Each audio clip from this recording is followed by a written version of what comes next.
हमारे Indian laws ये कहते हैं कि जो डोमेस्टिक वायलेंस है वो सिर्फ एक औरत के साथ हो सकता है।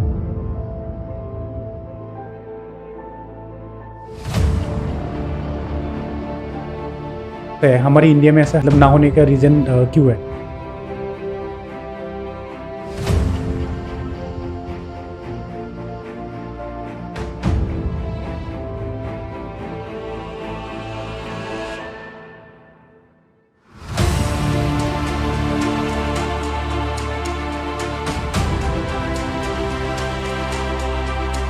ये सेम चीज अगर वोमेन्स करते हैं तो नहीं है ऐसा कोई लॉ। के साथ अकेले कमरे में बैठने से भी डरते हैं और एक रिलेशनशिप में आने से डरते हैं। कम से कम जेंडर न्यूट्रल बना दिया जाए। This is shocking. Welcome to the open talk show. आज के एपिसोड में हमने बात करा मेंस राइट पे, और मेंस राइट में कई सारे हमने केसेस पे बात करा। आज मेरे साथ है वेरी ठाकराल, जो कि एक एडवोकेट है, जो कि एक एनजीओ में काम करते हैं मेंस राइट में। हमने बात करा कई सारे केसेस में जो रियल में हो चुका है, रियल सिनारियो पे बात करा, और आई होप कि ये इन्फॉर्मेटिव होगा सबके लिए। मेरा रिक्वेस्ट है आप ये एपिसोड पूरी देखिए और मुझे बताइए कमेंट में कैसा रहा ये एपिसोड। मैं ऐसे एपिसोड और भी आपके लिए लेके आते रहूंगा। Please subscribe the channel, click the bell icon ताकि आपको आने वाला एपिसोड आप देख पाए।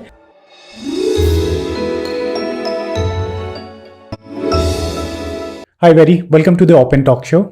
Thank you so much Shaheen for inviting me over. You're welcome. Okay, so हमारे ऑडियंस को आप बताइए कि आप कौन हो?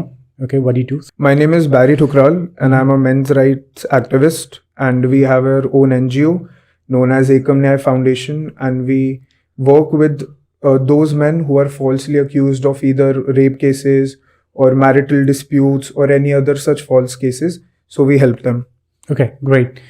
ओके, तो आप मेंस राइट्स पे वर्क करते हैं, राइट? राइट। ओके, मेंस में वैसे कितने ऐसे होते हैं, राइट्स कितने होते हैं मेंस पे? अगर हम इंडियन लॉ की बात करते हैं तो एज सच मेंस के पास कोई राइट्स नहीं है। कोई राइट्स नहीं है? कोई राइट्स नहीं है जिसके लिए हम लड़ रहे हैं। एंड जितने भी हमारे लॉज हैं, चाहे वो डोमेस्टिक वायलेंस लॉज हो, चाहे वो रेप लॉज हो, वो सारे वन साइडेड लॉज हैं। Only for women? Only for women. Okay, ये तो गलत है। अगर women can use abuse men's। बिल्कुल। अगर हम डोमेस्टिक वायलेंस लॉज की भी बात करें इंडिया में, जो कि हम DV act, domestic violence act बोलते हैं, और भी कई सारे डोमेस्टिक वायलेंस लॉज हैं, या फिर आपका 498 आईपीसी हो गया, जो कि अब चेंज हो चुका है बीएनएस में, क्योंकि नए क्रिमिनल लॉज आ चुके हैं, आईपीसी जा चुका है। तो उसमें भी जो डोमेस्टिक वायलेंस लॉज हैं उसमें भी ये लिखा हुआ है कि जो डोमेस्टिक वायलेंस है वो सिर्फ एक औरत के साथ हो सकता है और एक आदमी के साथ नहीं हो सकता। जबकि आप कोई भी और बाहर कंट्रीज में देखें, US, UK, Canada, Australia, New Zealand, even South Asian countries like South Korea, Japan, हर जगह जो हमारे डोमेस्टिक लॉज हैं वो सारे के सारे जेंडर न्यूट्रल हैं, जो कि ये कहते हैं कि जो शोषण है वो एक आदमी के साथ भी हो सकता है या वो एक महिला के साथ भी हो सकता है। बट हमारे इंडियन लॉज ये कहते हैं कि जो डोमेस्टिक वायलेंस है वो सिर्फ एक औरत के साथ हो सकता है। तो हमारे इंडिया में ऐसे लॉ आए क्यों नहीं है? हमारे, देखिए, इसका थोड़ा सा बैक स्टोरी पे जाते हैं। हाँ। कि हमारी इंडियन सोसाइटी हमेशा से एक पेट्रियार्कल सोसाइटी रही है सोशली। okay. जिसके लिए हमने विमेन को अपलिफ्ट करने के लिए उन लॉज को एज अ पेडेस्टल यूज किया, ताकि हम विमेन को मेन के इक्वल ला पाए। बट अब उस रेस में हुआ क्या कि जो भी हमारे लॉज थे वो इतने ज्यादा वन साइडेड हो गए हैं कि मेंस के लिए अब कोई लॉज बचे नहीं है, और अब सारे लॉज बिल्कुल ही विमेन के लिए वन साइडेड हो चुके हैं। डोमेस्टिक वायलेंस लॉज हो, रेप लॉज हो, सारे लॉज। इवन अगर किसी आदमी के साथ इंडिया में कोई सेक्सुअल असॉल्ट भी हो जाता है, तब भी आप कोई कंप्लेंट नहीं कर सकते, बिकॉज कोई लॉज है ही नहीं। ये तो फिर इसमें तो अब्यूज होता होगा मेंस इस मामले में? बिल्कुल, इसीलिए हम काम करते हैं, हमारी एनजीओ भी इसलिए काम करती है। जो भी सारे फॉल्स अक्यूज्ड रेप केसेस है, मैट्रिमोनियल डिस्प्यूट केसेस हैं, वही हमारे पास आते हैं। ओके। एंड उनमें जनरली क्या होता है कि या तो फेक रेप केसेस होते हैं, बिकॉज होता क्या है कि हमारे इंडिया लॉ, मैं आईपीसी की बात करूंगा बिकॉज बीएनएस में अब अलग सेक्शन हो गया, वो हम इसमें लगा देंगे यहाँ पे कि बीएनएस में क्या नए सेक्शंस है। मैं आईपीसी के रेफरेंस में बात करता हूँ। आईपीसी में 376 सेक्शन होता है, okay. जो रेप को डिफाइन करता है और रेप की पनिशमेंट आपको बताते हैं कि रेप कब होता है और आप कब पनिश होंगे रेप में। वो ये कहता है कि एक आदमी जब एक औरत के साथ सेक्सुअल इंटरकोर्स करता है बिना उसके कंसेंट से, ये रेप होता है, राइट, करेक्ट। बट इसमें हमने बाकी कंट्रीज की तरह ये नहीं किया कि किसी भी पर्सन के साथ हो जाए। यहाँ पे हमने ये अप्लाई किया है कि किसी भी महिला के साथ होएगा, और वो कौन करेगा? एक आदमी ही करेगी। एक महिला भी महिला का रेप नहीं कर सकती, एक आदमी आदमी का नहीं कर सकता, सिर्फ एक आदमी औरत का कर सकता है। और अब इसमें होता क्या है कि जो भी महिला इसको एज अ वेपन इस्तेमाल करती है, वो जब भी कंप्लेंट फाइल करती है, तो अगर एक आदमी के पास कितने भी एविडेंसेस हो, चाहे वो डिजिटल एविडेंसेस हो, चाहे वो आपके व्हाट्सएप की चैट्स हो, वो पुलिस वाले नहीं देखते। उनको इमीडिएटली अरेस्ट कर लिया जाता है। तो इसमें ये रेवोल्यूशन चेंज कैसे आएगा? इसमें रेवोल्यूशन देखो, पहले उस पर जाना। व्हाट आई अंडरस्टूड कि apart from the India there is a few country have name it, okay, जो इसमें ऑलरेडी लॉस है। हमारे इंडिया में ऐसा है कि मतलब ना होने का रीजन क्यों है? कि because of the past, you told because of the past, okay. कि so, अब नाउ डेज में तो हमें मुझे लगता है ऐसा होना चाहिए। और इसमें आपकी एनजीओ हो या आप इसमें लॉ गवर्नमेंट की तरफ से इसमें क्या दिखता है, रिस्पॉन्स क्या होता है? उसमें मैं वहां पे जाने से पहले मैं थोड़ा सा एक वो नए लॉ पे भी लोगों को बताना चाहूंगा। अब जैसे हमारा आईपीसी हट के बीएनएस आया, जिसको हम भारतीय नागरिक संहिता बोलते हैं, उसमें एक और सेक्शन को ऐड कर दिया गया है, सेक्शन 69। ओके, ये क्या है? सेक्शन 69 कहता है डिसीटफुल मीन्स से किसी भी औरत के साथ सेक्सुअल इंटरकोर्स या फिजिकल रिलेशनशिप मेंटेन करना। अब ये डिसीटफुल मीन्स का क्या मतलब है इस लॉ में, वो मैं आपको बता देता हूँ। डिसीटफुल मीन्स का ये सीधा सा मतलब है, जो हमारा लॉ बोलता है सेक्शन 69 भारतीय न्याय संहिता का, वो ये कहता है कि कोई भी आदमी ये बोल के कि मैं शादी का प्रॉमिस करके, प्रमोशन का वादा करके, अपना रिलीजन छुपा के, अपनी आइडेंटिटी या अपना नाम छुपा के, या फिर जॉब लगवाने के लिए अगर किसी भी महिला के साथ कोई भी फिजिकल इंटरकोर्स मेंटेन करता है, तो वो इस सेक्शन के अंडर लायबल है, और इसकी पनिशमेंट 10 साल तक की है। अच्छा जी, और ये पहले नहीं होता था। ये सेम चीज अगर वोमेन्स करते हैं तो नहीं है ऐसा कोई लॉ। ये सिर्फ वही तो प्रॉब्लम है जो मैं बोल रहा हूँ, क्योंकि आजकल तो डाइवर्सिटी हर जगह पे है, राइट? करेक्ट। तो हमारी इट साउंड लाइक कि हमारी लॉ में ये डाइवर्सिटी है नहीं। बिल्कुल नहीं है। जबकि जब भारतीय न्याय संहिता को लेके आया गया था, ये जो नया वाला लॉ लेके आया गया, मैं सबको बता दूं, ये यही लेके बोला गया था कि ये जेंडर न्यूट्रल लॉ है, जो पूरा हमारा भारतीय न्याय संहिता है। जेंडर न्यूट्रल हुआ कैसे? नहीं हुआ। एग्जैक्टली नहीं हुआ। एग्जैक्टली। एंड दोनों में कुछ ज्यादा अंतर भी नहीं है। तो ऐसे केसेस मतलब कितने सारे ऐसे केसेस आते हैं, कॉम्प्लिकेशन, जिसकी वजह से हम उसके अगेंस्ट वर्क कर सकते हैं? ऐसे बहुत सारे केसेस आते हैं, और इतने शॉकिंग केसेस आते हैं शाहीन हमारे पास, कि अगर मैं उनकी डिटेल्स अभी मैं आपको बताऊंगा भी, वो बड़ी शॉकिंग होती हैं। और उसमें काफी ज्यादा रोल कई बार महिला का भी नहीं होता है, जो वो एडवोकेट्स या पुलिस वाले, उनका भी बड़ा रोल होता है। अच्छा। मैं आपको एक केस से बताता हूँ। एक महिला थी, 2 हस्बैंड वाइफ थे, उनका काफी लंबा मैरिटल रिलेशनशिप था। ओके। उन दोनों की आपस में नहीं बनी, they mutually decided to get divorce. तो अब हमारे इंडिया में जो डिवोर्स है, जो हिंदू लॉ की मैं बात करता हूँ, वो होता है section 13 of the Hindu marriage act 1955 के अंदर। ये होता है डिवोर्स, उसमें सेक्शन 13, ठीक है। अब एक होता है सेक्शन 13B, जो की बात करता है म्यूचुअल कंसेंट डिवोर्स की, राइट। अब इस केस में भी दोनों हस्बैंड वाइफ ने डिसाइड किया कि म्यूचुअली जाके कोर्ट में डिवोर्स के लिए अप्लाई करेंगे। अब हस्बैंड ने एक लॉयर हायर किया, एक ऐसी वुमेन ने भी लॉयर हायर किया। ओके। अब वो जो एडवोकेट है, उन्होंने इनके मन में काफी सारी बातें भर दी कि आपको पैसे भी लेने चाहिए, आपको नहीं लगता आपके साथ ये हुआ है। अब वो जो वुमेन है वो पलट गई कि नहीं, अब मैं तो false dowry case, false domestic violence cases भी करूंगी टू एक्सटॉर्ट मनी। ये आजकल बहुत बड़ा वेपन बन चुका है मनी एक्सटॉर्शंस का। इतने बड़े रैकेट्स हैं, जबलपुर, गुड़गांव, जयपुर, ऐसी जगह पे जो हमने बर्स्ट की हैं, और हमारी जो एकम न्याय फाउंडेशन है और जो भी हमारी अथॉरिटीज है, उनकी मदद से हमने इनको बर्स्ट किया और उनको अरेस्ट करवाया। तो इस केस में हुआ क्या फिर? इस केस में कुछ नहीं, उनके ऊपर फॉल्स केसेस डाले गए एंड उनको सेटलमेंट करना पड़ा। ओके, लास्ट में सेटलमेंट करा? करेक्ट। ये तो मतलब एक बहुत ज्यादा इफेक्टिव लगता है कि लोगों को अब इसमें भी डर लगने लगता होगा। डेफिनेटली, बिल्कुल। एंड जैसे आपने बताया कि मेंस कैसे अब्यूज होते हैं इस मामले में, और भी क्या क्या चीजें हैं जो आपने देखे हैं अपने केस इसमें काम करे हैं? बिल्कुल। केसेस पे जाने से पहले मैं एक और चीज ये भी हाईलाइट करना चाहता हूँ। इन सारी चीजों की वजह से जो आदमी है वो आजकल एक औरत के साथ अकेले कमरे में बैठने से भी डरते हैं और एक रिलेशनशिप में आने से डरते हैं। बिकॉज नहीं, उनको नहीं पता कि आज मैंने रिलेशनशिप में आया, आज से 5 साल बाद नहीं चला और ब्रेकअप किया, तो क्या पता लड़की फेक रेप केस लगा दे। हाँ, लगा सकते हैं। हाँ। बिल्कुल। और कोई सुनवाई तो होती नहीं है। तो इस केस में इसका सोल्यूशन क्या है? इस केस में सोल्यूशन यही है, एकमात्र सोल्यूशन है कि आपके पास जितने एविडेंसेस हो सके आप उनको कलेक्ट करें और आप अपने केस के पीछे भागे। और आप कभी भी, ये सजेशन मैं सबको देना चाहूंगा, जो भी ऑडियंस इसको देख रही है, आप जब भी कोई भी एडवोकेट को हायर करते हैं, आप कभी भी एक ओपिनियन ना लें, आप मल्टीपल ओपिनियंस ले। फॉर अगर आप एक एडवोकेट ए को हायर कर रहे हैं, आप बी के पास भी जाए, सी के पास भी जाए। हो सकता है आपकी 5,000 10,000 की कंसल्टेशन फीस एक्स्ट्रा लग जाएगी, बट वो आपको आगे लॉन्ग टर्म हरासमेंट आपकी बचाएगी। बिकॉज एक्चुअली जब भी किसी एक आदमी पे फॉल्स रेप केस लगता है, तो ना ही सिर्फ उस पे फर्क पड़ता है, उसकी फैमिली पे पड़ता है। बिल्कुल। फाइनेंशियल स्ट्रेस आता है, बिल्कुल। सोशल स्ट्रेस आता है, बिल्कुल। हाँ। इमोशनल स्ट्रेस आता है। एंड जब वो अक्विट हो जाता है, जब वो बाइज्जत बरी हो जाता है कोर्ट से, तब भी उसको कोई नहीं पूछता।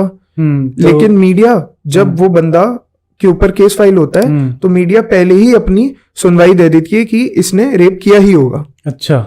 जिसको हम आम भाषा में मीडिया ट्रायल बोलते हैं। तो जब वही बंदा जब वो उसका मतलब केस से बाहर आ जाता है, ओके, वो जो फॉल एक्यूजेशन है उससे बाहर आ जाता है, उसके बाद क्या होता है? मीडिया नहीं हाईलाइट करती। उसके बाद तो मीडिया ना हाईलाइट करती है। हाँ। उसकी जो नौकरी है वो भी गई। हाँ। समाज में जो इज्जत थी वो भी गई। प्लस उसने इतने साल तक जेल भी काट ली ऐसे चीज के लिए जो उसने की भी नहीं। और उसकी कोई रिटर्न में भरपाई नहीं करते। कोई भरपाई भी नहीं है। कि एक सेक्शन जरूर होता है जिसको मैलिशियस प्रोसिक्यूशन का केस भी बोलते हैं, बट वो कंपनसेशन के लिए होता है मेनली, जो लोग फाइल करते हैं। अच्छा। और वो भी जनरली कोई फाइल होती नहीं है वो कभी भी। ओके। प्रोविजन है बट वो जनरली कभी फाइल होती नहीं है। तो अगर कोई एक आदमी आज की डेट में फॉल्स रेप केस से क्विट हो जाता है, बिल्कुल, तो भी उसके ऊपर उसके ना कोई उसको कॉम्पनसेशन मिलेगा, ना उसको कुछ भी नहीं मिलने वाला है। बस एक जजमेंट के, एक पन्ने के कि आप अक्विट हो चुके हैं। तो ये सब जो होता है ऐसे चीजें, फॉर एग्जांपल कोई डिवोर्स की बात करते हैं, जैसे कि म्यूचुअल डिवोर्स के बाद ऐसे प्लान कर रहा है, ओके, और कोई भी रिलेशनशिप में भी ऐसे अगर एक्यूज करते हैं, तो हमें इस सब चीज़ों से दूर कैसे रहना चाहिए? मतलब क्या ऐसे एविडेंस पहले से होना चाहिए? यू शुड बी अगर आपको कोई भी इसमें रेड फ्लैग दिखता है, राइट, तो आपको क्या स्टेप लेना चाहिए जो आपके लिए वो चीज़ आगे आपको हेल्प करे? सबसे पहले देखिए, अगर आपके पास, एक और बात मैं आपको इसमें ये भी बता दूं, चाहे आपके पास कितने भी एविडेंसेस हों, काम वो जरूर आएंगे आपके अक्विटल में, but at the initial stage वो कुछ काम नहीं आते। अच्छा। आएंगे बाद में, हेल्प आपके अक्विटल में होगी उससे, बट इनिशियल स्टेज में नहीं आएंगे। नाउ जो आपकी बात है कि आइडेंटिफाई कैसे किया जाए before getting into a relationship, number 1 तो आपकी जो भी व्हाट्सएप की चैट्स आप कर रहे हैं, आप उनको पहली बात तो क्लीन रखें और कोई भी अपशब्द बात ना करें। और स्पेशली मैरिज वाली बात आप क्लियर कर दे कि हम इस रिलेशनशिप में आए हैं, कंसेंशुअली आए हैं। अगर हम फिजिकली भी कुछ कर रहे हैं, कंसेंशुअली हो रहा है, और अभी मैरिज की कोई हम बात नहीं कर रहे हैं, क्योंकि जैसे आप वो लिखेंगे, कभी भी आपके ऊपर सेक्शन 69 आपकी वो जो पार्टनर होगी वो लगा सकती है, और उसके बाद आपको कोर्ट के चक्कर काटने पड़ेंगे। ओके। समझ गया मैं। मतलब ये एक ऑप्शन से आपको रखना चाहिए। बिल्कुल। तो इस हिसाब से तो कोई भी रिलेशनशिप हो, इसमें भी आपको ये सारी चीजें ध्यान रखना चाहिए। बिल्कुल। And even pre marital investigation, शादी करने से पहले भी, बिकॉज इसमें हम 2 एस्पेक्ट्स पे बात करते हैं। एक सेकंड, प्री मैरिट इन्वेस्टिगेशन मतलब क्या होता है? मैं आता हूं उस पे। हम इस पे 2 एस्पेक्ट्स पे बात करते हैं। एक हम डेटिंग वाले एस्पेक्ट पे बात करेंगे, जो एक रिलेशनशिप में 2 लोग आते हैं। एक हम बात करेंगे शादी की। एग्जैक्टली। ठीक है, पहले हम आ जाते हैं आपका डेटिंग वाले पे। डेटिंग वाले में आपके ऊपर ऑफ कोर्स कोई भी डोमेस्टिक वायलेंस ऐसा केस जनरली नहीं लगता है, बिकॉज वो शादी के बाद ही एप्लीकेबल होता है, उसमें बड़ी सारी और भी चीजें होती हैं। इसमें आप पे रेप केस कि मेरे को शादी का झांसा दे के फंसा दिया, कि मेरे को बोला था कि शादी का झांसा मतलब शादी करेंगे, एंड फिर उसके बाद शादी करी नहीं और मेरे साथ एक सेक्सुअल इंटरकोर्स इतने टाइम तक मेंटेन किया, तो इसके अंडर भी आप लायबल हो जाते हैं। ये जनरली केस रहता है डेटिंग और रिलेशनशिप्स में। राइट। और मैरिटल में क्या रहता है, जिसको हम जो भी लॉ के बारे में जानते होंगे या जो इस फील्ड में होंगे, हम इसको बोलते हैं पैकेज। पैकेज उस सेंस में कि 498A जो कि क्रुएल्टी का सेक्शन होता है। ये पैकेज का मतलब क्या है? मैं उसी पे आ रहा हूँ Okay. कि जैसे 498A सेक्शन है जो कि बात करता है कि कोई भी हस्बैंड या उसके रिलेटिव अगर उसकी बीवी पे कोई सी भी प्रकार की क्रुएल्टी करते हैं, चाहे वो डाउरी डिमांड हो, उसको मारना पीटना हो, हरासमेंट हो, तो ये सेक्शन आ जाता है। प्लस उसके साथ उसका डोमेस्टिक वायलेंस एक्ट, उसके भी काफी सारे प्रोविजंस अट्रैक्ट होते हैं इसमें। तो ऐसे बहुत सारे सेक्शंस होते हैं जिसको हम पैकेज बोलते हैं। अच्छा। लीगल फील्ड में, Okay. ऑन ग्राउंड फील्ड पे हम इसको पैकेज बोलते हैं कि पैकेज है। सो इसमें वो होता है। एज अ मैन देखो, हमें यही चाहिए as a man. we always want to be feel secure in every step, right? Because हम ज़्यादातर we protect families, we protect families, we protect society from the society। हम अपनी फैमिली इज्जत पे भी दिखते हैं। तो इसमें जो हमारी जो लॉ है ऐसे जो बना है, मेंस के लिए नहीं बना है, तो मुझे इस केस में अगर वो जो ऐसे एक्यूज होते हैं वो वहाँ से वापस कैसे आता है? जैसे कि वो आपने बोला कि हमने अगर लॉ हमारे पास है ही नहीं, राइट? तो फॉर एग्जाम्पल कोई एक्यूज होते हैं, वहां से वापस कैसे निकलता है? सी, अब जैसे हमारे पास लॉ नहीं है, इसको एक उदाहरण से समझ लेते हैं। हाँ। फॉर एग्जाम्पल एक लड़की है, उसका नाम प्रिया ले लेते हैं, और एक लड़का उसका नाम राहुल है, ठीक है? तो प्रिया ने राहुल के ऊपर केस फाइल किया कि इसने मेरे को शादी का झांसा दिया और मेरे साथ सेक्सुअल इंटरकोर्स मेंटेन किया, फिजिकल रिलेशनशिप मेंटेन किया, एंड अब मैं इस पे रेप केस फाइल कर रही हूँ, ठीक है? अच्छा, मैं पहले उससे ये भी बता दूं कि रेप केस अब फाइल नहीं होते हैं, अब सेक्शन 69 होता है, उस पे हम बाद में आते हैं। पहले में सॉरी, ये रेप केस यहाँ पे देखो, इसमें अब दो एस्पेक्ट्स इसलिए हो गए बिकॉज हम पुराना क्रिमिनल लॉ कुछ और कह रहा था, नया वाला कुछ और कह रहा था। राइट। जब तक हम पुराने वाले की बात नहीं करेंगे तो वो नए वाला कनेक्ट नहीं होगा। अच्छा, करेक्ट। तो इसलिए मैं उस पे आ रहा हूँ। तो पहले क्या होता था कि जब भी कोई ये बोलता था कि शादी का झांसा दे के मेरे साथ सेक्सुअल इंटरकोर्स मेंटेन किया है, तो ये रेप की श्रेणी में आता था। ओके। ये आपके ओल्ड लॉज है, तो उस पे 376 लग जाती थी। ओके। नए लॉज में क्या हुआ है, इसका एक अलग से ही सेक्शन बना दिया है, जो मैंने अभी आपको सेक्शन 69 बताया बीएनएस का। ओके। और नई लॉ क्या है इसका सेक्शन? नई सेक्शन में ये है क्या ऐसा? वही डिसीटफुल मीन्स। अब इसमें जैसे अलग से इनको वो कर दिया है, पहले डिफाइंड नहीं था ये। मैं इसमें एक और चीज बताता हूँ। ये सारी जो चीजें हैं जो पहले 376 में आती थी, ये इंटरप्रिटेशन ऑफ लॉ से आती थी। ओके। जो इंटरप्रिटेशन ऑफ लॉज है वो हमारी कोर्ट्स करती है, इंडियन कोर्ट्स करती है, जो भी इंटरप्रिटेशन ऑफ लॉज है, तो ये उससे आता था। लेकिन अब जब नए लॉज बने तो इन्होंने उसका एक अलग से प्रोविजन बना दिया, पहले अलग से प्रोविजन नहीं था। ओके। हाँ। उस प्रोविजन पीरियड था क्या, उसमें ऐसा है क्या? नए वाले में, पुराने वाले? नए वाले पे। नए वाले में, नए वाला बेसिकली यही बोलता है कि अगर आप किसी भी लड़की के साथ शादी का वादा करके, फिजिकल रिलेशनशिप, जॉब का वादा करके, प्रमोशन का वादा करके, किसी भी और तरीके का लालच देके अपनी आइडेंटिटी छुपाना, रिलीजन छुपाना करके आप किसी के साथ सेक्सुअल इंटरकोर्स मेंटेन करते हैं, तो आप सेक्शन 69 की श्रेणी में आएंगे, ठीक है, जिसमें 10 साल की सजा है। ठीक है। अच्छा, ये नहीं हुआ। पुराने ये नया है।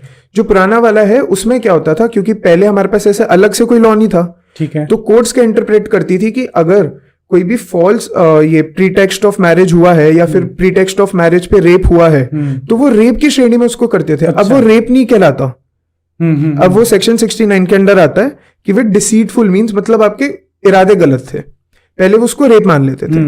तो ये डिफरेंस है दोनों में बेसिक। ओके। तो अब ये बताओ मुझे, ऐसे जो केसेस आ रहे हैं, ऐसे किस तरह का डिफरेंट काइंड ऑफ केस होता है इसमें? देखिए, इसमें सबसे पहले एक तो ऐसे केसेस है जिसमें एक ही महिला ने अलग अलग पुरुषों पे अलग अलग पुलिस थानों में रेप के केसेस कर रखे और सब में सेम बात है। एक सेकंड, एक महिला ने अलग अलग थाने में, बिल्कुल राइट, बिल्कुल अलग अलग थाने में अलग अलग केस कर रखा है, अलग अलग मर्द पे, अलग अलग मर्द पे एक ही बात बोली है सब में कि इसने भी मेरे को शादी का झांसा देके मेरे साथ रेप किया, इसने भी शादी का झांसा देके मेरे को रेप किया, तो सब ने उसको शादी का झांसा देके उसके साथ रेप किया। फिर क्या हुआ उस केस में? उस केस में वही हम ये गुड़गांव में भी एक केस था, जिसमें जो इन्वेस्टिगेटिंग ऑफिसर थी केस की, जो पुलिस ऑफिसर है, वो तक मिली हुई थी। वो आज पीछे हैं, बिहाइंड द बार्स हैं। उनकी जो एंटीसिपेटरी बेल जिसको हम बोलते हैं, जो आपकी अरेस्ट से पहले मिलती है, उनकी सुप्रीम कोर्ट में भी रिजेक्ट हो गई। She is still behind the bars and वो भी अरेस्ट हुई, पूरा सबको अरेस्ट किया गया। ये हुआ कैसे, मतलब हाउ दे फाइंड दैट कि ऐसा हुआ है? मतलब सो उसमें हुआ क्या कि तीन या चार लोग थे उसमें, जहां तक मेरे को रिकॉल हो रहा है। 2 लोग ऑलरेडी उनको पैसे दे चुके थे डर के, वो एक्सटॉर्शन करते थे। मैं उनका नाम भी ले सकता हूँ, बिनीता कुमारी केस है, गुड़गांव में ही हुआ है। आप सर्च भी करेंगे आपको डिटेल्स मिल जाएगी, नहीं तो कोई न्यूज क्लिपिंग होगी मैं आपको दे दूंगा, आप लगा दीजिएगा। तो उसमें होता क्या था कि जो बिनीता कुमारी है डेटिंग ऐप पे जाती थी, लड़कों से बात करती थी, उनको एक होटल में बुलाती थी, या तो उनके साथ कंसेंशुअल सेक्स करती थी या नहीं करती थी। दोनों ही केसेस में वो वहां पे चलाना शुरू कर देती थी कि इसने मेरे साथ रेप किया है। अच्छा। और अगले दिन वो थाने में जाके वहां बैठ जाती थी कि यार मेरे साथ रेप हुआ है। अब ये थाने में पहुंचता था और जो भी बंदा है उससे पैसे मांगे जाते थे कि 5 लाख रुपए दे दो, 2 लाख रुपए दे दो। थाने में से? थाने में ही। तो इसमें क्या पुलिस भी इन्वॉल्व था? बिल्कुल थी, लॉयर्स भी इन्वॉल्व होते हैं। अच्छा। लॉयर्स भी, हाई कोर्ट के लॉयर्स इन्वॉल्व होते हैं। तो इसमें आप मतलब कुछ नहीं कर सकते as a man? As a man, हाँ। पब्लिक आप कुछ नहीं कर पाओगे फिर तो? नहीं, इसमें मैं आपको और आगे बताता हूँ। इसमें हुआ क्या कि ये 2 जो लड़के हैं वो पैसे दे चुके थे। ठीक है। अब हमारे पास एक थर्ड बंदा आया जिसने अभी तक पैसे नहीं दिए थे, बट उसे 5 लाख रुपए की डिमांड की गई थी। ठीक है। तो उसने हमारे को अप्रोच किया। तो फिर हमने पुलिस के साथ मिलके, जिसमें गुड़गांव पुलिस की भी बहुत हमारे को हेल्प मिली, and thank to all the officers out there जिन्होंने हेल्प करी, उनके साथ मिलके हमने उससे पैसे देते हुए उसको रेड हैंडेड कॉट किया, एंड देन एक्सटॉर्शन केस में। ओके। बिल्कुल, तब उसको जाके अरेस्ट किया। इसका प्रूफ के साथ आपने करा? बिल्कुल बिल्कुल, विद एविडेंस, वरना आप कोई केस नहीं बना सकते ना। लड़की तो वही बोलेगी कि रेप। तो अभी लड़की जेल में है? जी, अभी मेरे ख्याल से या she is not on bail, she is in jail. Okay okay. इसके अलावा ऐसा कोई और केस है जिसमें मेंस को एक्यूज किया गया है? ओके, फॉल्स एलिगेशन में, अपार्ट फ्रॉम दिस? मैं आपको एक और केस बताना चाहता हूँ जो कि सुनने में भी दर्शकों को बड़ा हैरान करेगा। गुड़गांव में ही कॉलेज है एक, मैं नाम नहीं लूंगा कॉलेज का, गुड़गांव में ही कॉलेज है, अच्छा नामी कॉलेज है। उसमें एक लड़का है जिसको हम अभी कॉन्टेक्स्ट के लिए राहुल नाम दे देते हैं, और लड़की को फिर से प्रिया नाम दे देते हैं। तो जो लड़का है वो 2nd ईयर या 1st या 2nd ईयर में था अपने कोर्स के, एंड उसका रिलेशनशिप चल रहा था उसकी एक प्रोफेसर के साथ जो कि 27-28 साल की थी। ओके, मतलब लड़के छोटे थे इसमें? लड़के छोटे थे, वो 19 या 20 साल के रहे होंगे। और जो फीमेल थी, और वो उसी कॉलेज की प्रोफेसर थी, PhD professor. So of course आप समझ ही रहे हैं कि उनको नॉलेज भी बहुत है, she is not a stupid person. तो उन दोनों का रिलेशनशिप था। तो वो उनके घर पे गई कि मेरे को इससे शादी करनी है। तो उन्होंने बोले तो 21 का भी नहीं हो, हम कैसे करा दे, अभी तो बहुत छोटा है, और आप लोग का एज गैप भी बहुत डिफरेंस है, हम नहीं करा सकते। फोर्स किया, वो नहीं माने। इसने जाके पुलिस थाने में कंप्लेंट कर दी कि लड़की ने, अच्छा, कि मेरे को शादी का झांसा दे के मेरे साथ रेप किया गया। तो यहाँ पे जो बात सोचने वाली है वो ये है कि एक 19 साल का लड़का जो कि अभी अपने 1st 2nd ईयर में है, जो अभी 12वीं से पास होके निकला है, ठीक है, उसमें इतना दिमाग है कि वो एक PhD औरत जो 27-28 साल की है, वो उसको झांसे में लाके उसके साथ फिजिकल हो सकता है, उसके साथ एक फिजिकल रिलेशनशिप मेंटेन कर सकता है। तो यहाँ पे एक ये सोचने वाली बात है कि एज जो लॉ है, क्या वो औरतों की इंटेलेक्चुअल कैपेसिटी पे क्वेश्चन उठा रही है कि एक 27 साल की औरत जो एक PhD करी हुई, एक हाईली नॉलेजेबल एडुकेटेड औरत है, वो भी इतना नहीं सोच सकती कि शादी का झांसा मेरे को दिया जा रहा है और मैंने उसके साथ फिजिकल हो गई। तो उस केस में वो लड़का बाहर निकला? वो अभी मैटर जो है वो सब जुडिस है, so I can't comment on that. अच्छा, अभी मतलब ऑनगोइंग केस। ओके। तो एक बात बताओ, इसमें जो ऐसे आप लोग जो वर्क कर रहे हो, ओके, आप जो ऐसे केसेस में काम करते हो, तो मेंस के लिए हम लॉ ऐसे मतलब कैसे लेके आ सकते हैं? मतलब इंडिया में कैसे आएगा, ये चेंज कैसे आएगा, like the other countries have? Basically हमारा भी जो एम है, ये हमारी जो दरख्वास्त है सरकार से और सारी लॉ मेकिंग बॉडी से, हमने 14 फेब को 2024 में ही जंतर मंतर पे प्रोटेस्ट भी किया था सेक्शन 69 को लेके। हमारी एनजीओ ने प्रोटेस्ट भी किया था वहां पे कि इसको चाहे रीअपील ना किया जाए फिलहाल, बट कम से कम जेंडर न्यूट्रल बना दिया जाए कि कोई अगर एक आदमी के ऊपर कोई शोषण भी हो रहा है तो वो भी जाके कंप्लेन कर सके। Yes, correct. कि जैसे बाकी कंट्रीज में डोमेस्टिक वायलेंस में यही बोलते हैं कि औरत भी एक आदमी पे डोमेस्टिक वायलेंस कर सकती है, राइट। हम भी यही चाहते हैं कि हमारे इंडिया में भी बाकी जगह की तरह यही हो कि जो आदमी है उनके ऊपर भी जो घरेलू हिंसा होती है उसको रिकॉग्नाइज किया जाए और इन चीजों को जेंडर न्यूट्रल किया जाए। और ये जेंडर होगा कैसे अगर कराना है तो? ये तो लॉ मेकिंग बॉडीज का काम है। मतलब इज देयर एनी सॉल्यूशन? आपने देखा, आप जो काम करते हो इस में, दिस इज द सॉल्यूशन जो हमें लगता है कि सबसे पहले तो जो हम वर्ड्स यूज करते हैं कि a man can rape a women, इस तरीके के वर्ड्स, एंड नाउ मैं आपको चलिए एक और केस बताता हूँ। इसी से मेरे को याद आया, दिल्ली का केस है एक स्कूल का। बहुत ज्यादा डिटेल्स में नहीं जाएंगे बिकॉज इसमें माइनर्स इन्वॉल्व है। ओके। तो उसमें क्या हुआ कि एक बच्चे ने, बहुत ही ज्यादा बड़े बच्चे नहीं थे ये, मैं रेंज दे देता हूँ, 6वीं से 9वीं क्लास के बीच के बच्चे थे ये। इतना माइनर? बिल्कुल इतना माइनर थे। ओके। तो उनमें से एक बच्चे ने एक दूसरे बच्चे के ऊपर, दोनों मेल्स हैं, जो अटैकर है वो भी और जो विक्टिम है वो भी, उसने उसके वुडन स्टिक को उसकी एनल में डाला, उसके साथ सॉडोमी की एंड उसके साथ सेक्सुअल असॉल्ट किया एंड उसकी बहुत बुरी हालत हो गई थी विक्टिम की and he ran away, the attacker. Okay. वो भाग गया। ओके। नाउ जब हमने अपील करी, जो भी बॉडीज होती हैं, शॉकिंग इज, मतलब एक इतना माइनर है और इसमें ऐसा भी हो रहा है, मतलब आज की जनरेशन में। बिल्कुल बिल्कुल बिल्कुल। एंड प्रॉब्लम कहाँ आ रही है सबसे ज्यादा, कि जब ये सब हो भी रहा है और जब हम किसी बॉडीज के पास भी जा रहे हैं तब भी हमारे पास कोई लॉज ही नहीं है। ये है प्रॉब्लम कि अब हम इस केस में भी कुछ लॉज ही नहीं हमारे पास। फिर इस केस में मतलब ऐसा हुआ, उसका सोल्यूशन क्या हुआ? अगेन मैटर सब जुडिस है। ओके। तो हाँ, अच्छा, बेसिकली मेरा ये केस बताने का यही मतलब था कि अगर इतना सिवियर केस भी हो रहा है कि जहाँ पे 2 मेल्स इन्वॉल्व है, वहां पे भी कोई रिकोर्स नहीं है। कोई फीमेल किसी मेल पे सेक्सुअल असॉल्ट कर रही है, वहां पे भी कोई रिकोर्स नहीं है।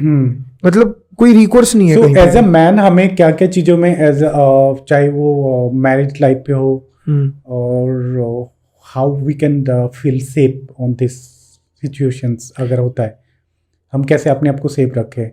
सबसे पहले तो मैं यही लोगों को एडवाइस करूंगा जो भी मैरिज करना चाह रहे हैं, अगर आप कोई भी एक अरेंज मैरिज सेटअप हो या लव मैरिज सेटअप हो, किसी भी तरीके से आप मैरिज कर रहे हैं, तो सबसे पहले तो आप प्री मैरिटल इन्वेस्टिगेशन करिए कि शादी करने से पहले पूरा आपको बैकग्राउंड पता होना चाहिए कि लड़की कौन है, कहाँ से आती है। क्योंकि कई बार क्या होता है, चलिए मैं ये भी आपको एक केस से समझाता हूँ। तो हमारे पास एक केस आया था और वो हमने एक प्राइवेट डिटेक्टिव के साथ मिलकर इन्वेस्टिगेट भी किया था।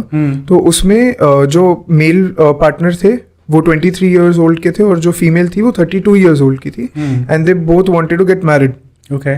तो जब इन्वेस्टिगेशन की तो तब ये पता चला कि वो जो फीमेल है जो 32 ईयर ओल्ड है, उनका ऑलरेडी एक बेटा है। अच्छा। जो उस फीमेल के ही मम्मी पापा के साथ रह रहा है और उनकी अभी तक कोई डाइवोर्स भी नहीं हुआ है। वो सेपरेटेड है अपने हस्बैंड से बट कोई डाइवोर्स नहीं हुआ है।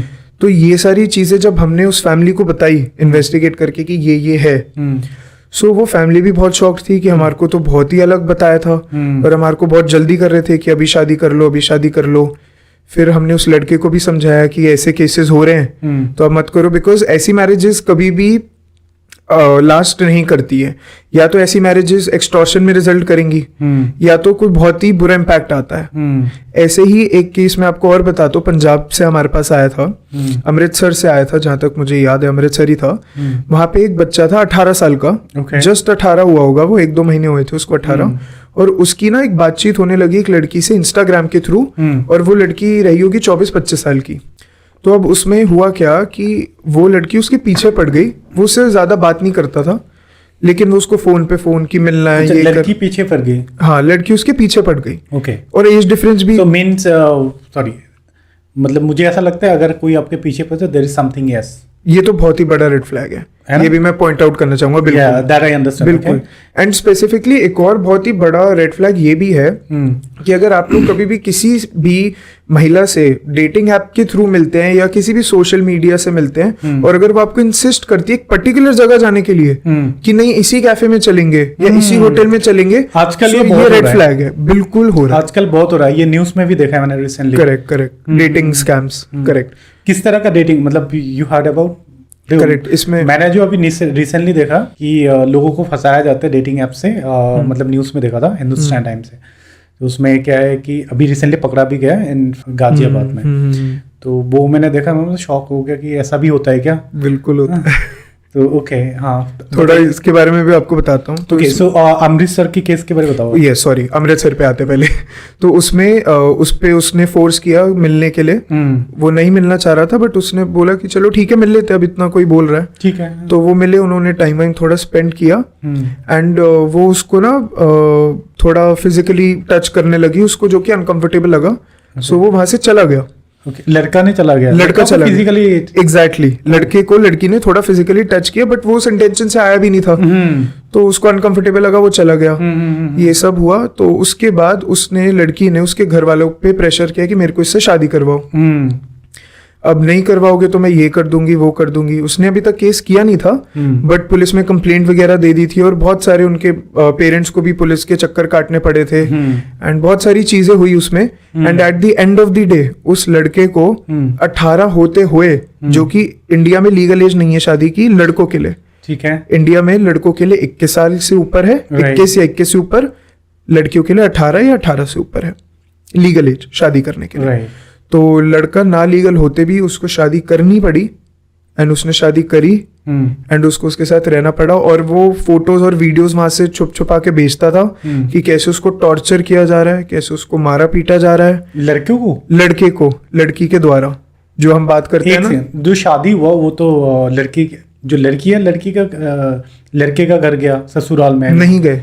वो बाहर रहते थे होटल में, शादी करने के बाद वो ससुराल में नहीं गए। ठीक है।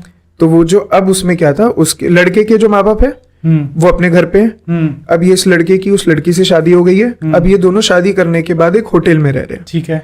अब वहां पे इसका फोन भी इसने छीन लिया लड़के का, लड़की ने, टॉर्चर भी हो रहा है। ओके। तो अब उसी एरिया में इस लड़के का एक दोस्त रहता था, जो कि किसी बहाने से घर पे चले जाता था, जिसके थ्रू लड़का अपने घर पे बात कर पाता था कि मेरे साथ ये हो रहा है। और वही फोटोज, वीडियोज, ऑडियोज, वो लड़की उसकी माँ को गाली दे रही है, उसको गाली दे रही है, वीडियो पे टॉर्चर कर रही है, ये सब हो रहा है और बहुत उस पे टॉर्चर हो रहा था। तो ऐसे केसेस भी बहुत सारे आते हैं। तो फिर उसका मतलब बाद में हुआ क्या है केस? आई गेस वो अभी भी शायद साथ में ही रह रहे, उसके बाद वो केस हमारे से चला गया था। ओके। हाँ, वो लोग ने मतलब ऐसे लोग ऐसे अब्यूज करते हैं। बिल्कुल। और एक और चीज मैं लोगों को बताना चाहता हूँ जो कि बहुत ही शॉकिंग लगेगी और बहुत ही कम सुनने में आता है। हमारे पास केस आया था तकरीबन 1.5-2 साल पहले की बात होगी मेरे ख्याल से। एक बंदा है जिनका नाम शाम रुहील है, हरियाणा से हैं वो, और उनके जो मॉम एंड डैड है वो बचपन में ही गुजर गए थे। ठीक है। उनकी दादी भी गुजर गई थी, तो वो अपनी बुआ के साथ रहते थे और ठीक फैमिली से आते हैं। वो हरियाणा में एक छोटे से गांव में ही रहते हैं एंड एक न्यूट्रिशन की शॉप पे वो काम करते हैं। एंड होता क्या है कि वो अपने खेत वगैरह में गए थे, तो उनको 2-3 बार ना वो एक लड़की दिखी। तो वो लड़की उनको कई बार देखती थी, लेकिन इनका कोई उसमें इंटरेस्ट था नहीं, तो इन्होंने कुछ ज्यादा आगे कोई बातचीत भी नहीं करी।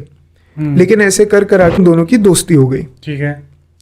तो अब दोस्ती होने के बाद नॉर्मल बातें होती थी, कोई बहुत ज्यादा बातें नहीं, कभी एक आई लव यू भी नहीं बोला गया। अच्छा। कुछ भी नहीं। मतलब जैसे एक नॉर्मल गर्लफ्रेंड और बॉयफ्रेंड में बातें होती हैं, ऐसे कुछ भी नहीं, नॉर्मल दोस्त की तरह जैसे बातें होती हैं। तो एक दिन वो लड़की बोलती कि चलो शादी करते हैं। ओके, लड़की। हाँ, ठीक है। तो इसने बोला कि अब मेरा तो ऐसा कुछ है ही नहीं। उसने बोला नहीं, करते हैं। तो उसने सोचा चलो ठीक है, मैं बुआ से पूछता हूँ। तो वो अपनी बुआ के पास गया, बोला कि ऐसे ऐसे लड़की है, तो मैं चाहता हूँ शादी करूँ और सेटल हो जाऊँ। अच्छा।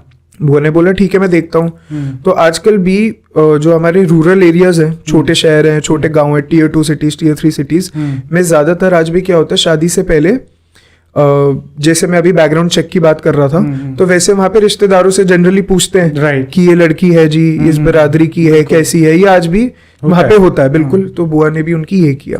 तब पता चला कि उस लड़की ने अपने ही कजन्स पे किसी प्रॉपर्टी के मामले में फर्जी रेप केस लगा रखा था। अच्छा। वो दोनों बाइज्जत बरी हो गए थे, बट उनपे केस ऐसे लगा रखा था। तो बुआ ने बोला ये लड़की सही नहीं है, ये कुछ आगे गड़बड़ कर सकती है। जब अपने कजन भाइयों पे एक प्रॉपर्टी के लिए कर रही है, तो आप पे भी कर सकती है। तो ऐसे करके इसने मना कर दिया। ओके। तो अब वो लड़की अपनी माँ के साथ आती है इनके घर पे। ठीक है। वहां पे आके थोड़ा शोर शराबा करती है, नहीं शादी करनी है, शादी करनी है। तो उनकी बुआ मना कर देती है कि नहीं, हमारे को नहीं करवानी। तो ये सब होता है। तो ये एक दिन अपनी शॉप पे बैठा था जहाँ पे काम करते थे, न्यूट्रिशन की शॉप होती है, वहीं पे काम कर रहे थे। तो ये वहाँ पे बैठे थे, तो वो लेडी आई एक दिन। एक वहाँ पे लोकल एक वेपन होता है जो कि हार्वेस्टिंग वगैरह में इस्तेमाल होता है खेती बाड़ी में, वो लेके आई। एंड वो उसकी शॉप के बाहर आके कहती, या तो मैं तेरे को मारूंगी, या मैं खुद को मारूंगी, या मुझसे शादी कर ले। अच्छा, ठीक है। फिर कुछ कर करा के उसको समझा के घर भेजा। फिर एक दिन वो लड़की दोबारा आई उसकी शॉप पे। इस बार वो वहां पे अपने कपड़े फाड़ने लग गई कि मेरे साथ शादी करो। तो बात इस लेवल पे आ गई। फिर से उसको समझा के वापस घर भेजा। तो अब वो लड़की बिल्कुल नहीं मान रही थी। टॉर्चर कांस्टेंट ऑन है, कभी कॉल आ रहा है, कभी कुछ हो रहा है। तो एक दिन ये अपनी न्यूट्रिशन शॉप पे था, अपना बैठा हुआ था, काम कर रहा था। तो इसको ना दूर से, जैसे आप कई बार आप बहुत अपने दोस्तों के साथ बहुत टाइम से रहते हो, तो आप दूर से पहचान लेते हो कि अच्छा ये वो है, बॉडी लैंग्वेज होती है, एक बॉडी स्ट्रक्चर होता है। तो उसने दूर से थोड़ा सेंस कर लिया कि वही है, क्योंकि उसने मुंह ढका हुआ था। और मैं जो भी बात बता रहा हूँ ये सब सीसीटीवी में रिकॉर्डेड है। अच्छा, ये सब कुछ सीसीटीवी में है, तो मैं कोई भी बात बना के इसमें नहीं बोल रहा हूँ। एवरीथिंग इज रिकॉर्डेड, सबके एविडेंसेस है। You work on this type of cases, right? okay. तो उसमें अब आगे हुआ क्या कि इसको सेंस हुआ, इसने अपनी बुआ को फोन किया कि बुआ ऐसी ऐसी बात है। तो बुआ ने बोला कि आप घर चले जाओ। तो ये अपना घर गया। तो ये थोड़ा फिटनेस में था, जिम वगैरह करते थे। तो ये अपना बाहर डाइट के लिए अपना कुछ दूध वगैरह कोई गली से लेने गए, एक शॉप से, ग्रोसरी शॉप से। अब जब ये लेने गए तो इन्होंने अपने कान में ईयरफोन्स लगा रखे थे। तो पीछे से वो लड़की आई और उसने इनके ऊपर 5 लीटर तेजाब फेंक दिया। 5 लीटर एसिड लड़की ने लड़के के ऊपर। क्या बात कर रहे हो? पीछे से। अब हुआ क्या कि उसने अपना लेफ्ट वाला जो हाथ है वो थोड़ा ऊपर कर लिया, बिकॉज कई बार होता है ना आपको शैडो दिख जाती है आते हुए कि कोई आ रहा है, आप अपने डिफेंस में रिफ्लेक्स में कर लेते। उसने ऊपर किया, लेकिन उसका पूरा बर्न हो गया। In total 5 litre acid was thrown on him. He is alive? Yeah, he is. Okay. So उसके बाद उन पे FIR हुई जिनने उन्हें एसिड फेंका था, और उनको अरेस्ट भी किया गया। बट यहाँ पे सबसे शॉकिंग बात ये है कि 5 लीटर एसिड फेंकने के बावजूद उनको 10 महीने में बेल मिल गई कोर्ट से। बेल मिल गया? बिल्कुल। वो सिर्फ 10 महीने के तकरीबन जेल में रही और उनको बेल मिल गई। और अगर एक लड़की पे अगर कोई एसिड होता है, उस केस में क्या होता है? उनको तो बेल मिलना बहुत ही मुश्किल होता है। प्लस जो महिला हैं उनको कंपनसेशन भी मिलता है, जो कि पुरुषों के लिए नहीं है। तो इसमें जिनको एसिड गिराया जिनके ऊपर, उसको नहीं मिला क्या? नहीं, कोई कंपनसेशन नहीं मिला। हमने एप्लीकेशन भी डाली थी, कोई रिप्लाई नहीं आया। और कोई भी लड़कों के लिए ऐसा कुछ है ही नहीं कंपनसेशन के लिए। कंपनसेशन सिर्फ लड़कियों के लिए एसिड अटैक्स पे। ये तो गलत है। मतलब लॉ इसको कैसे देखता है? इसको लॉ इस चीज को भी, एसिड अटैक वाली चीज को भी ऐसे ही देखता है कि एसिड अटैक सिर्फ एक महिला पे ही हो सकता है, एक पुरुष पे नहीं हो सकता। लेकिन मैंने अभी आपको एग्जांपल दिया एक केस का कि बिल्कुल ऐसे केसेस भी होते हैं। ये एक केस है, ऐसे और भी केसेस होते होंगे। लोगों को तो ये लगता है कि जो लॉस होता है, मतलब जो लड़के पे गिरा है, तो लोग, लड़कियां बोलते कि हाँ आप देखो कि बिल्कुल बिल्कुल बिल्कुल बिल्कुल। एंड इसी बात से मैं एक बार आपको दोबारा से एक 498A पे लेके जाना चाहूँगा, जिस पे हम बात कर रहे थे। 498A मैं दोबारा सबके लिए बता देता हूँ। क्रुएलिटी का सेक्शन है। ओके। कि किसी भी मैरिड वुमेन पे अगर उसके हस्बैंड या उनके रिलेटिव्स किसी भी प्रकार की क्रुएलिटी करते हैं, मारना पीटना या डाउरी की डिमांड करना, तो उस पे उनको पनिशमेंट होती है 498A के अंदर। ओके। ये लॉ अभी नए वाले में भी एग्जिस्ट करता है। सेक्शन का नंबर बदल गया है, 498A के बजाय आई गेस 85 ऐसा कुछ हो गया है। वो एक बार हम देख लेंगे। बट 498A आपका आईपीसी में होता था। और इसमें एक और सबसे बड़ी समस्या क्या आती थी, जैसी 498A की या फिर साथ में डोमेस्टिक वायलेंस की कंप्लेंट फाइल होती थी, उसमें सिर्फ लड़के को नहीं, उसके माँ बाप को, अच्छा, उनके भाई बहन को, जितने भी डिस्टेंट रिलेटिव्स हैं उनको भी उठा लिया जाता था। क्योंकि जो महिला है वो थाने में जाके ये बोलती थी कि देखो जी, मेरे को तो मेरे पति ने किया ही किया है, लेकिन मेरे ससुर ने भी ये किया, अच्छा, मेरी मदर इन लॉ ने भी ये किया, उनके ब्रदर इन लॉ ने भी ये किया। तो ऐसे करके सारे ही उस केस में वो भी अरेस्ट हो जाते हैं। एंड ऐसे ही मतलब सिंपली सिर्फ इसमें सिर्फ वुमेन्स या वुमेन्स के पर्सपेक्टिव पे देखा जाता है, बिल्कुल, और मेंस के पर्सपेक्टिव में कुछ नहीं होता है। नहीं, बिकॉज हमारा लॉ एक और चीज बोलता है कि जब भी कोई महिला थाने में जो भी एक कंप्लेंट देती है या जो भी स्टेटमेंट देती है, वो स्टेटमेंट एक सोल एविडेंस है, उसके अलावा कोई एविडेंस नहीं चाहिए, आपको मेडिकल करवाने की भी कोई जरूरत नहीं है। अगर लड़की मना कर देती है, फॉर एग्जाम्पल एक रेप केस में किसी ने एलिगेशन लगाया, ठीक है कि हाँ रेप हुआ है, तो अगर इसमें लड़की मैं बोल रहा हूँ कि नहीं ऐसा नहीं हुआ है, फॉर एग्जाम्पल ओके, ऐसा नहीं हुआ है और ऐसा सच में नहीं हुआ है, और लड़की ने एलिगेशन लगा दिया, उस केस में क्या लड़की को हम अगर बोले कि चेकअप करो, लड़की अगर मना कर दे तो उस केस में मतलब वो तब भी एक्यूज है? बिल्कुल, क्योंकि हमारा लॉ शॉक हो रहा है इसमें तो क्योंकि लड़की को लॉ ये परमिशन भी देता है या ये सहूलियत भी देता है कि वो मेडिकल करवाने के लिए मना कर सकती है और उसका कोई मेडिकल नहीं होगा। और ये बिल्कुल सही बात है कि जो एक्चुअल विक्टिम्स है रेप की, उनको वो ऑलरेडी बहुत ही ट्रॉमेटाइज्ड होती हैं, तो उनके लिए बिल्कुल ये लॉ सही है। लेकिन सही है, हाँ। जहाँ पे कहीं पे भी फॉल्स एविडेंसेस फॉल्स केसेस हमको लग रहा है कि जो अक्यूज्ड है वो कोई किसी प्रकार का आपका एविडेंस प्रोड्यूस कर रहा है, तो मेरे ख्याल से इसमें मेडिकल होना जरूर बनता है। बिल्कुल, बिकॉज जब भी कोई एक रेप केस होता है तो उसमें प्राइमा फेसी देख के भी बहुत चीजें उसमें मालूम पड़ जाती हैं। तो इसमें ऐसा भी तो होता है कि फॉर एग्जांपल कि दिल्ली की बात जिसमें बहुत गंदा अगर हालत है किसी का रेप की वजह से, उस केस में तो शायद इट कंसीडरेबल, राइट?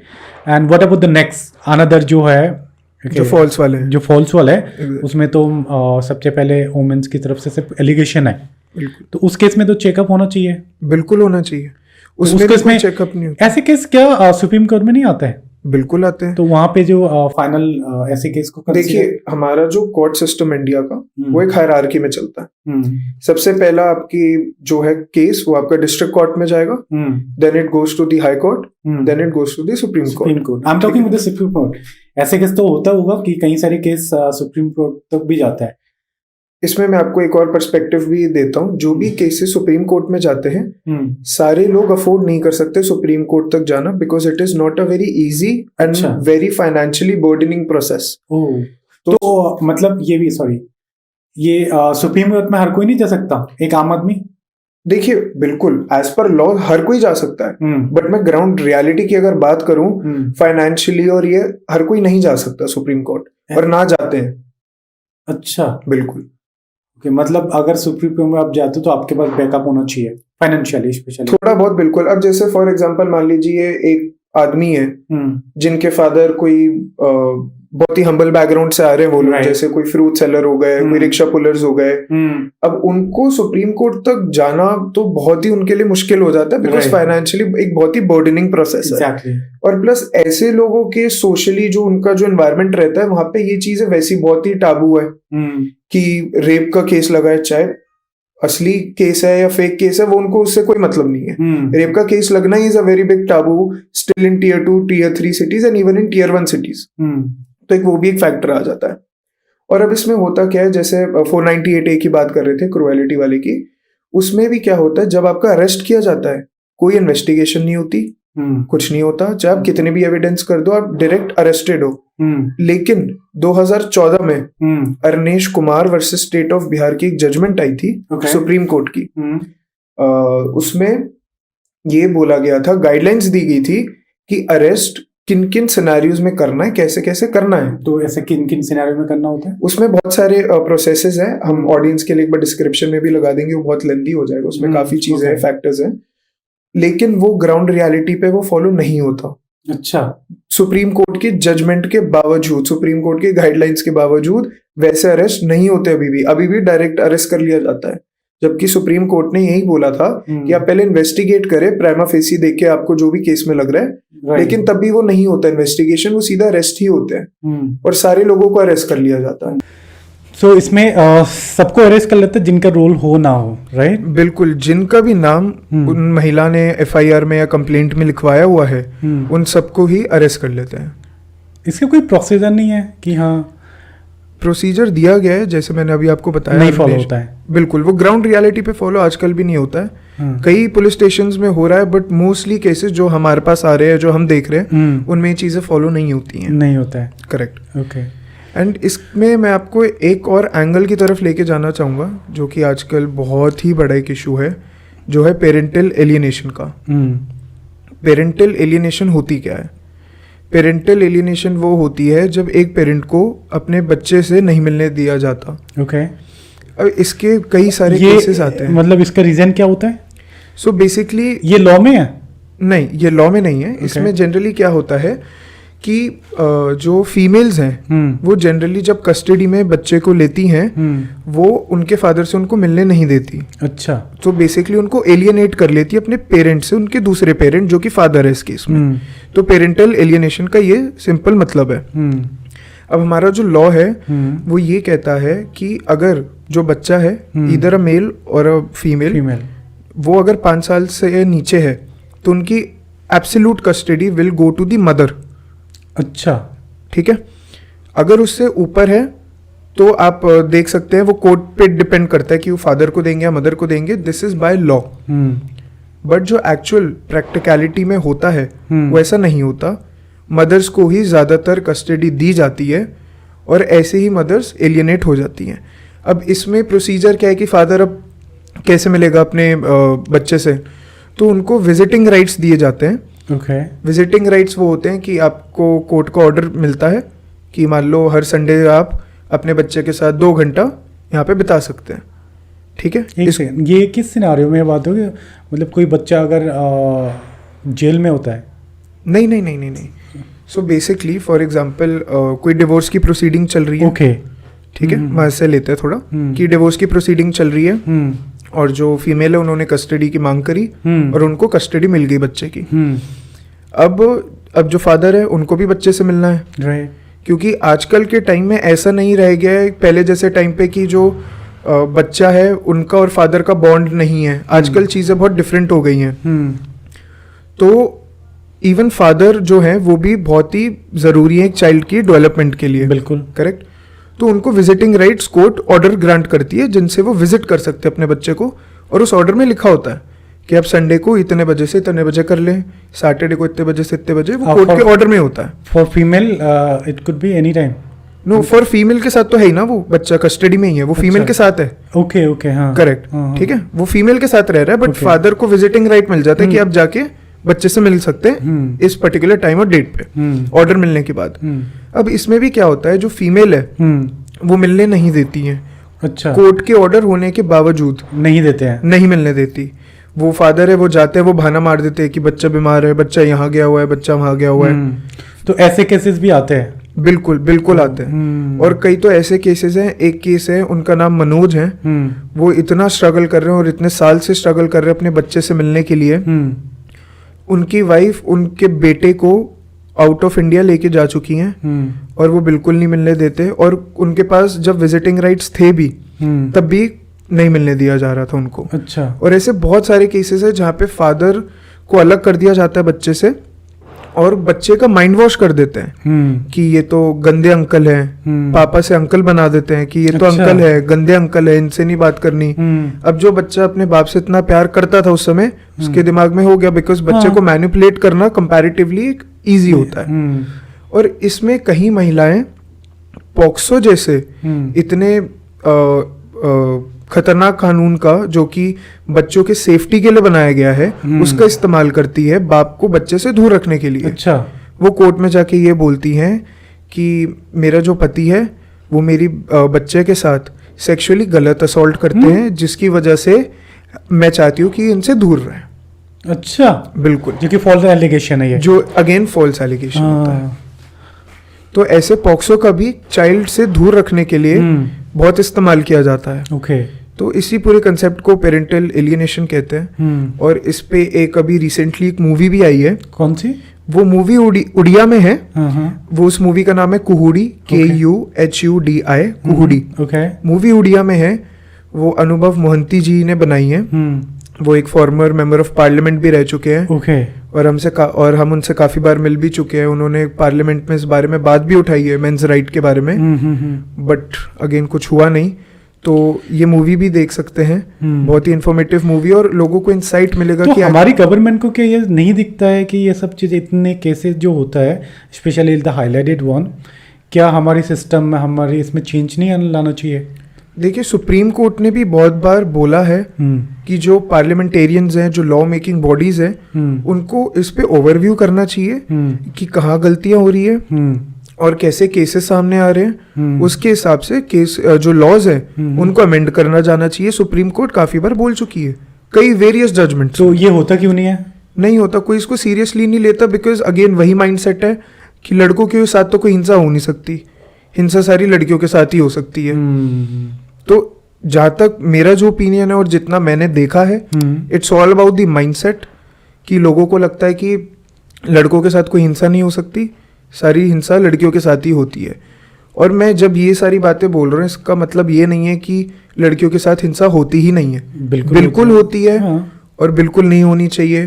और जो कानून है वो भी ठीक है, बट एटलीस्ट हमको ऐसे कानून लाने चाहिए कि अगर कोई पुरुष किसी चीज से गुजर रहा है तो उसके पास भी एक लीगल रिकोर्स हो। वो भी कोर्ट में जाके अप्रोच कर पाए, उसके लिए भी कोई लॉज हो। करेक्ट। तो ये सारी चीजें जो हैं वो अभी तक नहीं इम्प्लीमेंट हुई हैं। ये सारे केस देख के तो सरप्राइज हो रहा हूँ मैं। ओके, आई एम श्योर हमारे ऑडियंस पे होंगे।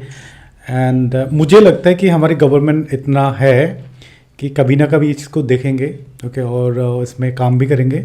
एक सही केस की वजह से वो बदलाव तो आएगा, कोई ना कोई तो होगा, राइट? अगर इतने सारे केसेस के बाद भी अगर सरकार को लग रहा है कि बदलाव की जरूरत नहीं है, नहीं, जब यही चीज़ अगर फॉरेन्स में है और इंडिया में नहीं है, so there is a lot of thing we order from this other countries and there is a lot of things add of from India. सो कभी ना कभी तो होगा, बट आई होप कि हमें ये समझ आना चाहिए कि इसमें हमें समझदारी के साथ काम लेना चाहिए।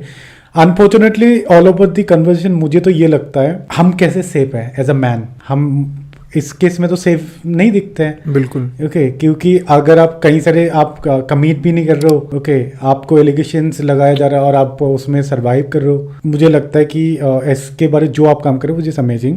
ओके, और ऐसे लोग होना चाहिए, स्पेशली आपके जैसे जो इस पॉइंट ऑफ व्यू में देखे, राइट? इस तरह का और भी केसेस है आपके पास? बिल्कुल, ऐसे बहुत ही अनेक केसेस हैं। और इनफैक्ट एक और मैं आपको केस बताना चाहूँगा जो कि महाराष्ट्र कल्याण का है। ओके। तो उसमें एक प्रॉपर्टी डिस्प्यूट हुआ था। एक व्यक्ति थे, वो एक बिल्डर के यहाँ पे काम कर रहे थे, ठीक है, जॉब कर रहे थे, और उन्हीं के साथ एक और महिला थी जो भी वहाँ पे जॉब कर रही थी। एंड उस जो व्यक्ति है उन्होंने उसी बिल्डर से प्लॉट खरीदा, और वो जो प्लॉट था वो उस बिल्डर के एडजेसेंट था, साथ में था, पास में था।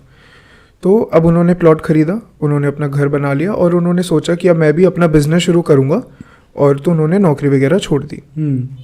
अब उन्होंने क्या किया कि जो चॉल्स होती हैं महाराष्ट्र में, जो कंसेप्ट है चॉल्स का, तो उन्होंने वहाँ पे सोचा कि यहाँ पे कुछ डेवलपमेंट करते हैं या फिर जो भी करते हैं, जो भी उनका बिजनेस आइडिया था, तो वो उन्होंने डिस्कस किया उन महिला के साथ जो उनकी मित्र थी और जो वहाँ पे काम करती थी उनके साथ, बिल्डर के पास। तो अब उन्होंने एक दिन उनको बुलाया कि इस होटल में आते, एक लाउंज सा था, वहाँ पे आते और वहाँ पे एक मीटिंग है, तो आप भी आ जाइए। जो व्यक्ति, उन्होंने उस महिला को वहाँ पे बुलाया, और उनका एक अफेयर भी चल रहा था उन दोनों का। तो वो भी एक एंगल है इसमें। तो वहाँ पे उनको बुलाया, तो बाय चांस वो मीटिंग नहीं हुई, तो they had a consensual physical relationship over there. ये एक बार हुआ और 2 बार ऐसा हुआ। तो ये चल रहा था, और इन सब की भी सीसीटीवी फुटेज है, बिकॉज ये सारे एविडेंस हमारे पास आते हैं कि जो महिला है वो रूम से आराम से बाहर आ रही है, आराम से अंदर जा रही है, अपनी मर्जी से रजिस्टर पे साइन कर रही है, जो होटल के रजिस्टर्स होते हैं जब आपको एंट्री पे साइन करना होता है। तो ये भी सब सीसीटीवी पे प्रॉपर दिख रहा है। अब कुछ टाइम बाद क्या होता है, जो बिल्डर है वो उन व्यक्ति से डिमांड करता है कि आप ये जो लैंड है आप ये मेरे को दोबारा बेच दीजिए और मैं आपको उसी पैसे में वापस ले लूंगा। तो इन्होंने बोला मैंने शौक से घर खरीदा, मैं दोबारा क्यों बेचूं, मेरे को चाहिए। तो बिल्डर ने बोला कि मेरी लैंड पास में, तो मैं दोनों को जोड़ के कुछ बड़ा बनाना चाहता हूँ। तो इन्होंने रिजेक्ट कर दिया। तो एक दिन ऐसे ही ये दोनों वापस अपने लाउंज में गए हुए थे, एंड वहाँ पे अगेन कंसेंशुअल रिलेशनशिप फिर से फॉर्म हुआ, फिजिकल रिलेशनशिप, एंड फिर से वही दिख रहा है कि वो आराम से अंदर जा रही है, आराम से बाहर आ रही है। एंड कुछ दिन बाद, 1 या 2 दिन बाद, जहां तक मेरे को याद आ रहा है, उनको पुलिस अरेस्ट कर लेती है कि आप पे रेप का चार्ज लगा है उन व्यक्ति पे। तो उनको भी समझ नहीं आया कि कैसा चार्ज लगा है, क्यों चार्ज लगा है। फिर बाद में पता चला कि उन बिल्डर ने हम्म उस महिला को अपने ट्रैप में लेके हम्म उन पे रेप का केस लगवा दिया। बिल्डर मतलब बिल्डर फीमेल था? नहीं, जो बिल्डर है वो तो मेल ही था, Okay. लेकिन वो जो फीमेल थी वो तो जॉब ही कर रही थी वहां पे, और इन्होंने छोड़ दी थी, और इनको पता था कि इनका कुछ चल रहा है, तो उनने उसको फंसा के इस पे रेप का केस लगवा दिया उस बिल्डर ने, ओके ताकि प्रॉपर्टी वापस दे दे। तो उसके बाद वो व्यक्ति ऑफ कोर्स अरेस्ट हुए, जैसे पता ही है, हम इतनी देर से डिस्कस कर रहे हैं कि इमीडिएट अरेस्ट है। अरेस्ट होने के बाद वो वही बोल रहे हैं कि अब लैंड वापस दें। तो बहुत बेल पिटीशन भी डाली, हमारे पास केस थोड़ा लेट आया था, तब तक उनके पास और कोई लीगल असिस्टेंस थी, तो हमारे पास केस लेट आया था, तो तब तक 2-3 बार बेल रिजेक्ट हो चुकी थी डिस्ट्रिक्ट कोर्ट से, हाई कोर्ट से। तो जब हमारे पास आया, जब हमने पूरा सब कुछ स्टडी किया, तो बात उसमें ये भी बाहर निकल के आई कि जो बिल्डर है वो कहते हैं कि हम एक दिन के लिए जो है व्यक्ति है उनको हम बाहर लेके आएंगे और वो प्रॉपर्टी के कागज साइन कर दें, फिर हम बाद में केस वापस ले लेंगे महिला को कह के। तो अब इसमें आप बताइए कि कोई उन पे जो ऐसे किसी पे केस करवाता है तो उन पे कैसे विश्वास करेगा कोई? पॉइंट है ना, कि मैं बाहर आऊं, मैं साइन करूं कि मेरा घर भी चले जाए, मेरी बीवी जो रह रही हो भी बेघर हो जाए और मैं भी जेल में रह जाऊं, तो उन पे तो अभी भी वो मैटर कोर्ट में है, चल रहा है। अच्छा वो करंटली वो कोर्ट में है ये मैटर, इट्स मतलब ऑन गोइंग दोनों बाहर मैटर। है या अंदर है? अंदर है, अंदर है, अंदर है। अच्छा अंदर है। हाँ, जो व्यक्ति वो अभी भी रेप के केस में अंदर है। 2023, जहां तक मुझे याद है, 2023 के फरवरी या मार्च से वो अंदर ही है आज तक। ओके, सो इसमें कानून कैसे देख रहा है? कानून नहीं देख रहा है इसमें।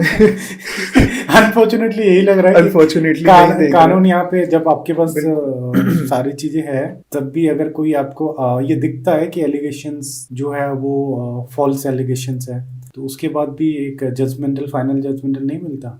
एक्चुअली एक और चीज भी है हमारे इंडियन लॉज में। हमारे जो प्रोसीजरल लॉज है, एक हमारे सब्सटैंटिव लॉज होते हैं जो आईपीसी, बीएनएस, इनको अब सब्सटैंटिव लॉज बोलते हैं, जिनमें सारी डेफिनेशंस लिखी होती है कि रेप क्या होगा, मर्डर क्या होगा, रॉबरी क्या होगी, ये अलग हो गए। एक होते हैं प्रोसीजरल लॉज, जो जिसको हम सीआरपीसी कहते हैं, वो हमारे ये डिफाइन करते हैं कि कोर्ट में सारा प्रोसेस कैसे चलता है, वो ये सारी चीजें बताते हैं।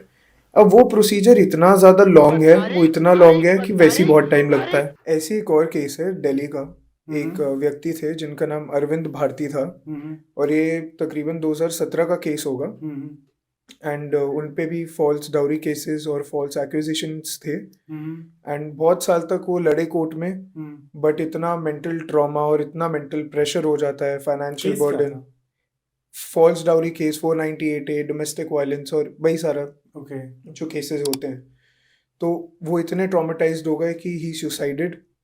एंड ये सिर्फ एक सुसाइड नहीं है, ऐसे कई सारे सुसाइड्स होते हैं, बिकॉज इतना ज़्यादा मेंटल ट्रॉमा, इतना ज़्यादा मेंटली लोग साइकोलॉजिकली अफेक्ट हो जाते हैं, दैट मेंस सुसाइड। और यही सेम चीज़ें हमने अपनी डॉक्यूमेंट्रीज में भी कवर करी हैं, जो कि जियो सिनेमा पे अवेलेबल है। अच्छा, आप मतलब आप लोगों ने बनाई है?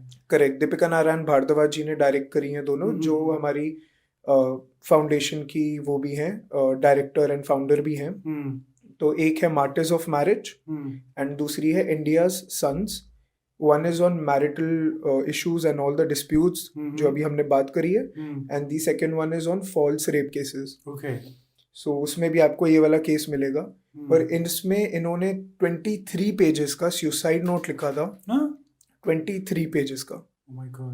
एंड इवन आफ्टर दैट जो अरेस्ट है of the accused, the female, उनका अरेस्ट 4 महीने बाद हुआ है, वो भी तब जब बहुत सारे प्रोटेस्ट हुए, सोशल मीडिया पे बहुत सारी पोस्ट हुई, तब जाके 4 महीने लगे अक्यूज को अरेस्ट करने में। और यही कोई व्यक्ति होता, कोई मेल होता, तो उसको इमीडिएटली अरेस्ट कर लिया जाता बिना कुछ सुनवाई के। लेकिन यहाँ पे 23 पेज का सुसाइड नोट होने के बावजूद, इतने प्रोटेस्ट होने के बावजूद, सोशल मीडिया बैकलैश होने के बावजूद, 4 महीने बाद उनको अरेस्ट किया गया। तो ऐसे कई सारे केसेस हैं। एक मध्य प्रदेश हाई कोर्ट ने एक केस को क्वॉश कर दिया था, एक रेप का केस था, उनको क्वॉश कर दिया था।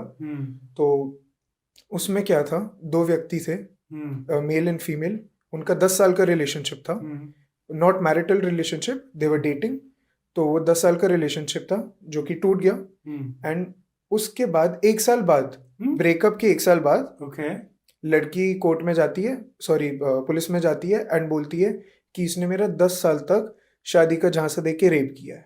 1 साल गैप के बाद, 1 साल गैप के बाद 10 साल का रिलेशनशिप, क्या उसको कंसीडर किया जाएगा एज अ रेप? नहीं, तभी तो मध्य प्रदेश हाई कोर्ट ने उसको क्वॉश कर दिया कि अच्छा। ये तो स्टूपिडिटी है कि 10 साल तक आपको कोई शादी का झांसा देके आपका रेप कैसे कर सकता है। हाँ। तो इसमें ये तो डजंट मेक सेंस। हाँ। तो उसको मध्य प्रदेश हाई कोर्ट ने वो जो पिटीशन थी, उनकी जो कंप्लेंट थी, एफआईआर थी, उसको क्वॉश कर दिया था। अच्छा। बिल्कुल। हाँ। तो ऐसी भी जजमेंट्स बिल्कुल आती है, बिकॉज आजकल कोर्ट्स भी, मैं ये नहीं बोलूंगा कि बहुत ज्यादा, आजकल कोर्ट्स भी मैं ये नहीं बोलूंगा कि बहुत ज्यादा, लेकिन थोड़ी बहुत कंसिडरेबल हो गई हैं। और ऐसी एकदम से जजमेंट्स नहीं आती हैं कि वो लोग नहीं एकदम से मान लेते हैं कि बिल्कुल ये सच केस ही होगा। वो लोग भी थोड़ा, उनको पता है कि फॉल्स चीजें चल रही हैं और इतने फॉल्स केसेस आ रहे हैं उनके सामने भी। तो आजकल कोच भी थोड़ा कंसिडरेबली, थोड़ा प्रूडेंटली इस चीज को और देखती है। बट अभी भी बहुत ज्यादा इसको और डेप्थ में देखना बहुत ज्यादा जरूरी है। ओके, आई होप कि हमारी गवर्नमेंट इसमें काम करे, और by the time I hope कि ये ऐसा होगा। पर्सनली बिलीव इसमें अवेयर होना चाहिए हमारी और जनता को, इसके बारे में बात करना चाहिए, ताकि हमें भी इसमें मतलब क्या सही क्या गलत, हर कोई डिजर्व करते बी हैप्पी जस्टिस। ओके, और इवेंचुअली फॉल्स एलिगेशंस के बाद जो भी होता है वो सही नहीं होता है। ओके, जो भी करता है उनके साथ से आप, मुझे नहीं लगता उनका लाइफ भी बहुत खुशहाल होता है उसके बाद, कहीं ना कहीं वो रेड फ्लैग में ही रहता है। तो मेरा बस मैं ये उम्मीद करूंगा हमारी पॉडकास्ट के थ्रू जो भी हमारे पॉडकास्ट को देखेंगे उनको ये इन्फॉर्मेशन मिले और इसके बारे में बात करें, इनके बारे जानना चाहिए मेरे हिसाब से। And I would say thank you so much for coming. Thank you so much for hosting me. You're welcome. And I'm very happy that हमारे पास एक इतना अच्छा इन्फॉर्मेटिव एपिसोड है। Thank you so much. Thank you so much ये episode पूरी देखने के लिए। मुझे बताइए ये एपिसोड कैसा लगा। अगर आपको ये जनरली इन्फॉर्मेटिव लगा, प्लीज शेयर विद समवन।